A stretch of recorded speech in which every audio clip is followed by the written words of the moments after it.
Country Station, AM 1360. We're glad you chose us. Thank you. It's Impact with the Florida Star, the largest, oldest, and most read African-American newspaper in Northeast Florida and South Georgia. This is Opio, and you tuned into Impact, the radio show that bring you the news and views, brought to you by the Florida Star newspaper and Star TV. The Florida Star been around since 1951.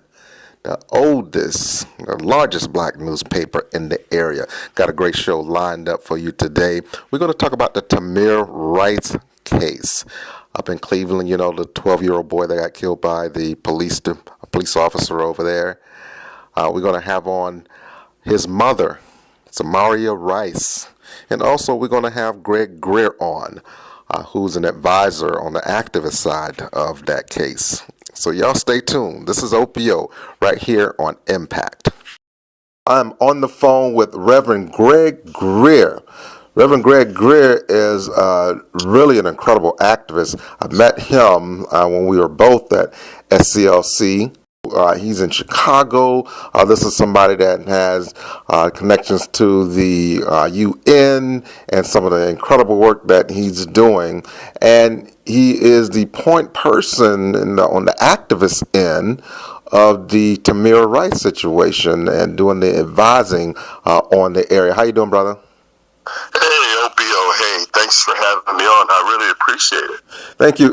Tell us what's the name of your organization and what do you guys do? Well, my organization is Freedom First International, and our whole overall responsibility is human rights, civil rights, and making sure that we are continuing the legacy and the work of Dr. King, bringing justice and liberation to the oppressed. Right. And tell us how you got involved with the Tamir Rice situation, working with Miss Samaria Rice. Well, last November, right after Tamir was killed, I'd say a few weeks after, the family started to engage the community and put together events and forums to galvanize the public to stand on a platform and build on the platform. And I was one of the folks who accepted the call. I went down to Cleveland, since I'm about 5 hours away. And with the level of experience that we have from the Southern Christian Leadership Conference, I thought it would be a pretty good fit to try to help out and support where we could. Okay, and what has happened in the way of the case? Well, you know, in a lot of these cases around the country, the major deal is that, you know, we advocate and we fight all the way up into the point of the prosecutor and the grand juries, and, you know, the thing goes south very quickly at that point. And Tamir's case is a lot like Mike Brown's case, and a lot of the cases to whereas you have a prosecutor who might be who may act outside of the public interest, who may be unscrupulous in his approach. And pretty much what happened in this case, the prosecutor really had shown in a number of ways that he wasn't interested in justice for Tamir. He was interested in protecting the officers, and the indication at the highest level was that the immediate response was that the officers were exonerated or not guilty of what they did, which was a young 12-year-old child was murdered. How do you believe that this case is any different from the other cases? Because we're seeing that it gets a lot of attention. Mm-hmm. Well, you know, and some of the other cases, very few of them, but we do have cases with video.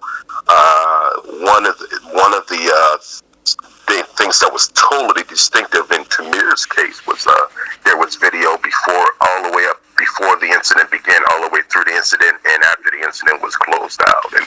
And the officers, Timothy Loman and Frank Gramback, who pulled up in front of Tamir Rice in the park within seconds, Loman jumped out and fired his gun at Tamir close range, striking him in the abdomen. You know, for the next several minutes, while this young boy lay bleeding on the ground, the two officers stood by without giving him aid. You know, the specifics of it, he was trained. You know, I mean, everything that they were publicly mandated to do to help, you know, they didn't do. And inaction may have been potentially criminal, according to some of the experts who actually reviewed the case. And the majority of the folks say that, you know, at best, if it wasn't manslaughter, manslaughter. It should have been involuntary at best. But none of that happened, as we know. Mm-hmm. And what do you feel should happen to those officers? I believe that those officers should be charged with involuntary manslaughter at the least. There are indications, and the biggest debate about it is if the officers lied. You know, there were so many different disparities in their report. Now, their report wasn't taken directly because they immediately enveloped their First Amendment rights. They didn't give a report. All of the initial information came through the investigation of the Sheriff's Department. So, you know, and everything, there were several factors which were in dispute. So where's everything now? It's still at the prosecutor's level, at the federal district court level with the grand jury. And basically, the newest development is that the prosecutor, McGinty, has been elected out of office. We've elected a new prosecutor, and that new prosecutor, there's a potential that he may be able to take the case and reconvene a grand jury, is what we're being told. All right. Tell us a little bit about how people can get in contact with you, your organization, if they needed help from you. Well, with Freedom First, you can look me up. Freedom First is online. It's on Facebook. My name is Gregg L. Greer. You can Google me at Gregg, first name, middle initial L, and last name Greer, Greer. If you Google my name, then all of the activities, all of the organizations, and Freedom First information would definitely be there. So Gregg L. Greer. All right. Thank you, sir. Appreciate it. Thank you. This is Opio, and I am on the phone with Miss Samaria Rice. Now, she is the mother of Tamir Rice, the 12-year-old that was playing in the park.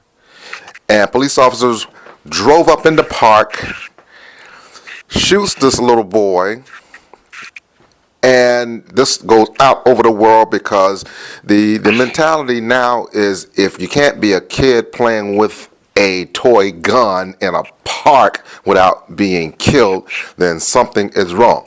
Now, what's interesting about this is that this happened in Cleveland. Am I right? This happened in Cleveland, Ms. Rice? Yes, sir. Yes, sir. Okay. And, of course, Cleveland just won with LeBron. They just won the big title over the Warriors.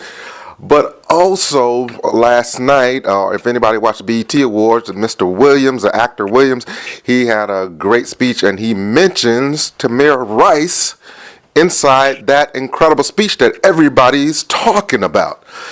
And this is the mother right here. How you doing, Miss Rice? I'm well. I'm doing okay.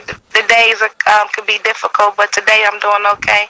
I did happen to catch the BET Awards last night, and I was just overjoyed and overwhelmed with Jesse Williams speaking upon social justice and mentioning my son name and many others. That was a great job he did, and a phenomenal job, and I couldn't be happier. I think that more should be like him and follow what he does. Absolutely. Take us through what happened and how did you find out about it? And before you do that, I just want to tell people that I know Miss Tamir Rice. I've actually been sort of an advisor on the activist side of the issue, and so I just want to put that out there so you're not thinking that I'm just talking to Miss Rice for the first time today.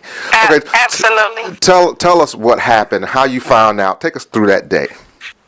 Well, it was a typical Saturday and, a normal day for me and my family.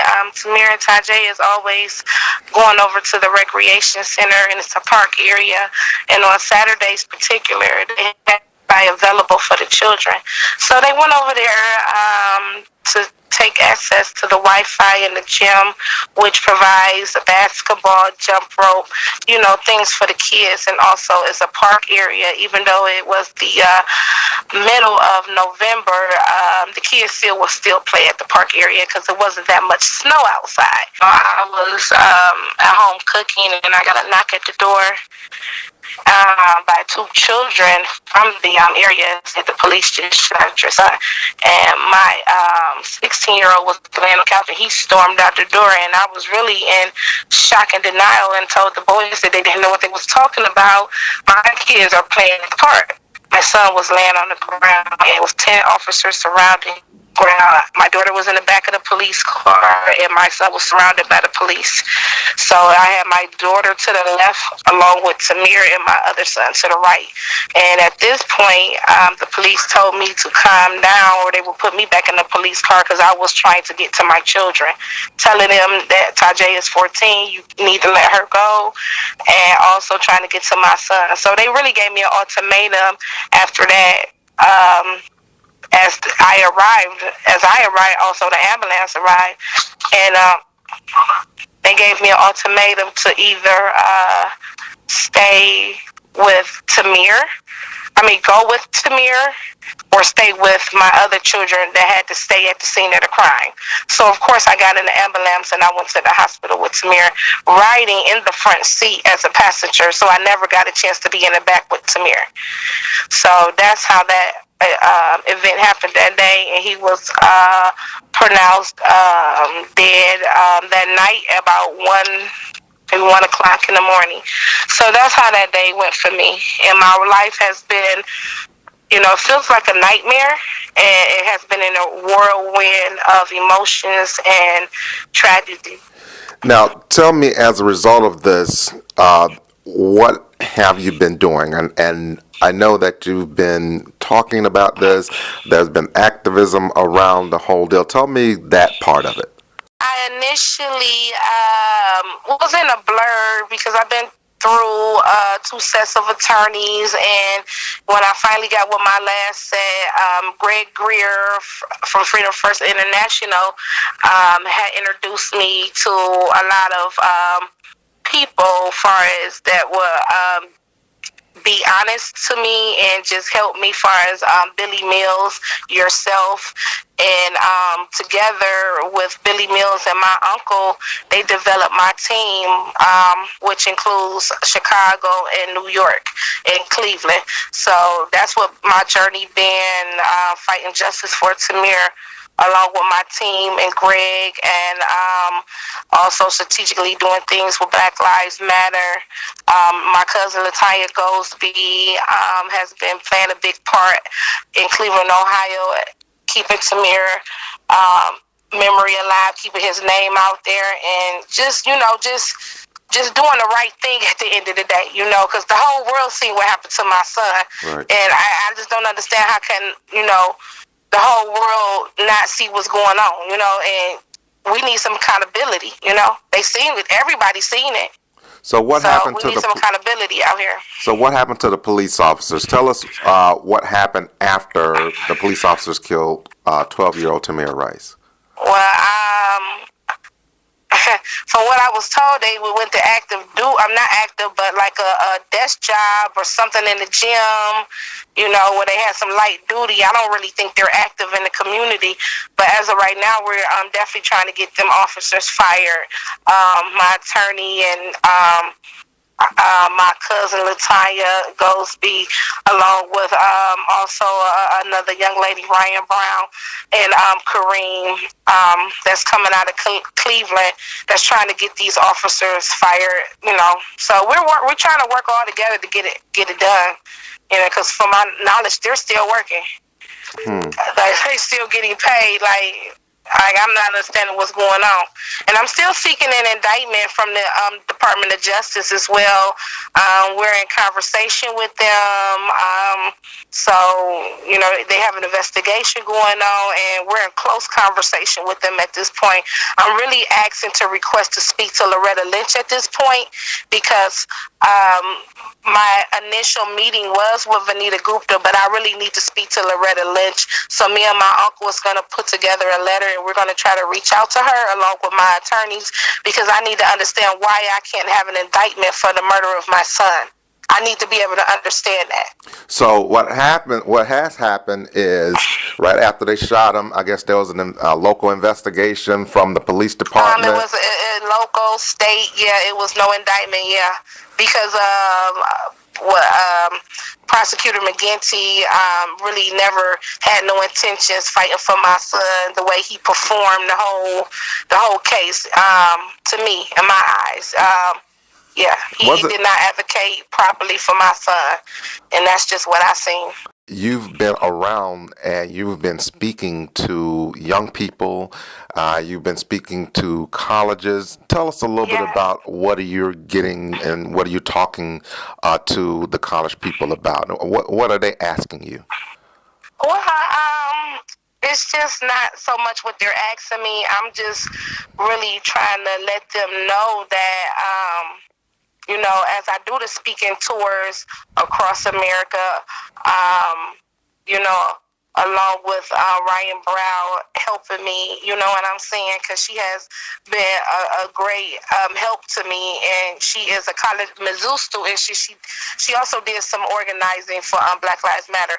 But I have offered her a position on the Tamir Rice Foundation. And so as I do these tours across America, I just really need for our white Americans that think that they're privileged and that rules don't apply to them, they need to all stand up and unify with us so we can have some change across across America. We're all human beings, and that's basically the message that I try to send to them. And also just talking about my son and where I'm at and what I'm trying to do with the foundation, as far as give away scholarship, 4 to 6 year scholarships, implement a mentoring program into the foundation, also an art program to educate and empower our children out here, and learn to give back to the community. So I just talk about various things. I talk about how I am here to make the government uncomfortable. At this point, we want accountability for our children's murders. You know what I'm saying? We just want accountability, period. And that's just it. Now, what kind of person was Tamir Rice? What did he like to do? Tamir was 12 for 5 months, so my baby had just turned 12. He turned 12 July 25th, so he was only June 25th. He was, I said July, that's my other son, June 25th. And he was just still more like he was a kid. He was just a big kid. He loved to get on Wi-Fi and play those games on the internet. He loved to play sports, basketball, football, swimming, soccer. He was a mommy's helper. That's just who he was. I mean, he was a gentle giant, and you wouldn't always hear something positive coming from his teachers and everything. I mean, I sacrifice a lot to invest into my children for them to be productive citizens in the world. You know what I'm saying? So he was a all-American kid, let me say that. And he was a joy to our family, absolutely. Now, anytime somebody think Cleveland now, they think Tamir Rice. Now, when on social media, when the Cavs won the NBA title, you start hearing Tamir Rice. How does that feel? And have other entertainers reached out to you? Well, no, but what I want to say about the Cavs is that it was a win that was much needed. I did an interview on Channel 3, and like I said, it was a win that's much needed, and it was very impressive to see the unity in the city and everybody loving on each other. They need to be able to do that for this racism problem that's in America at this point. And that's just the bottom line. Right. And, you don't come together just for the championship together. It's a problem with racism in America. If you can love on each other for that, you definitely can love on the racism part. That's why I talk about the white privileged Americans, how you think the rules don't apply to you. It does apply to you, and you need to be setting examples and come together as unified. You know what I'm saying? So, yes. Well, yeah. Absolutely. So you have a criminal justice system that I think you've recognized at this point that there's racism within that criminal justice system, and it seems that we have to recognize that. We know it is, and so there has to be real steps towards eliminating racism within the criminal justice system. Yes, and it's going to take for all of us to unify and be on one accord in order for that to happen. So tell us about this foundation. What do you want to accomplish with this foundation? I want to be able to give children 4 to 6 year full scholarships, let them live out their dreams, let them learn to give back to their communities. Also want to implement mentoring for boys and girls. Tamir benefit from mentoring programs. Tamir been in mentoring for 4 years straight, and he benefit from it. So I think it's very helpful to have mentoring for boys and girls, and also my art program I want to implement into my foundation. And it may be some few other things, but that's what I'm focused on right now, and continue to do my speaking tours across this nation. 12 years old was really, really young. That was really young, sir, for a life to be taken. And is it your feeling that when this happened to Tamir, that people become sensitized by it? Or do you feel that people are just kind of like, well, that's just another one that happened, and we're just going to have to fight to make sure it doesn't happen again? No, they're very sensitized. No, they're very affected. Let me just not even use that. They're affected by it. I have people who have reached out for me all over the world just to show gratitude and their condolences. And these people are affected. They're affected. They're crying on the phone to me. They don't even know me. They meet me in person. They just crying and hugging all on me.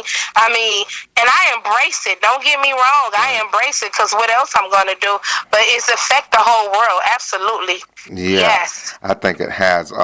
It is so interesting because so many people have died of police brutality, but somehow with Tamir Rice, you constantly hear that name, and you constantly wondering, is that something that if you continue to bring up that name and that case and that incident, will that be something that can make these changes happen? Because we're talking about a kid playing with a toy gun in a park.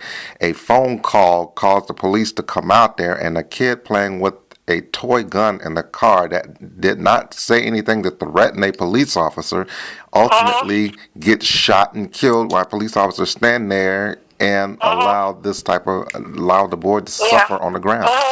Yeah, and the bad thing about it, sir, is that the police officer, Timothy Loman, had been rejected 5 times from the sheriff department or these other local agents, these other local police departments that wanted him. They told him no. And I don't know how he managed to get through Cleveland's the police department, when he had already been people was telling him no. Like, they told him no. He's falling, he's breaking down on the gun range. He's not following the chief or the lieutenant orders. He's careless. He's careless, and what it is that, from what they told me, is that his father was friends with Calvin Chief Williams, and and that's how he slipped through the cracks, because his father is a U.S. Marshal, and I guess they owed each other a favor. He's the chief of police, Calvin Williams. Yes, that's what I heard. I don't know if it's true or not, but that's what I heard.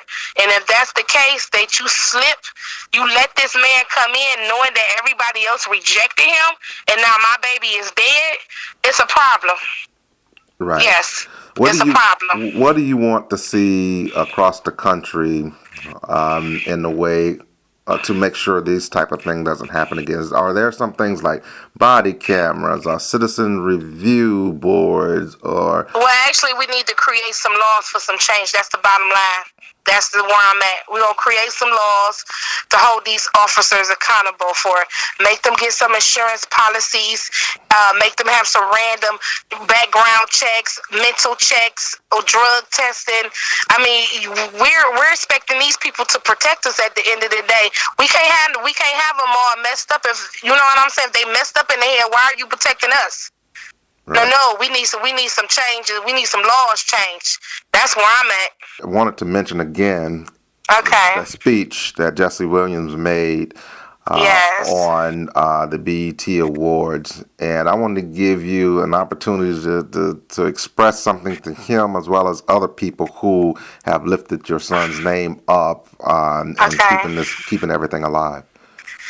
Okay, well, once again, I just want to say thank you to Jesse Williams. That speech was so powerful, and it was very much needed, and I hope that others will look at him as an example and follow what he's doing with his platform. It is so much needed in the world right now at this moment. I just want to say thank you to everybody. Beyonce did a beautiful job with her performance of Freedom. I was very impressed with that, because people have to understand, I look at things in a different eye. You know what I'm saying? I used to be, Beyonce. I'm looking at it for what it's worth now, and they know that. They know that, because I'm all about speaking against the government. At the end of the day, this cannot continue to keep going on in America, and people like Jesse Williams, and many more. You know, we need them out here. Absolutely. All right, thank you, Miss Samaria Rice. Thank you. Appreciate it. Okay. Hope you enjoyed this program. This Tamir Rice, 12-year-old, that was gunned down by a Cleveland police officer. What a sad situation. Playing with a toy gun at a park. Said nothing to the police that would make them think that he was going to shoot them, that he had a real gun. Just a horrible situation. And so we got to hear his mother talk about how she felt and some of the things that she's doing, including her Tamir Rice Foundation that she's getting up and running, and that's going to continue to bring light on the situation. Also, we had the Reverend Gregg Greer from Freedom First Foundation on the job, boots on the ground, dealing with the issue, particularly on the activist side. So it's an issue that is not going away. We have to continue to deal with it. The great part of this is that something positive can come out of it. We've heard individuals mention it. We've seen people all throughout social media and talk about the case of Tamir Rice, a young child gunned down by the police. And so at this point, we would like to figure out the things that can be done, particularly where police brutality and police accountability is concerned. All right, I got to get out of here. I will see you next time. Continue to pick up a copy of the Florida Star newspaper, and you will be able to watch this show on 18.2 Star TV, and we'll make sure we get this put up online so you can continue to watch it. And any type of way you can donate and help the Tamir Rice Foundation, be sure you get in contact with Miss Samaria Rice, as well as that activist organization, Freedom First Foundation, under Reverend Gregg Greer. Make sure you contact them, any issue concerning civil and human rights. All right, this is Opio. I will see you next time on Impact.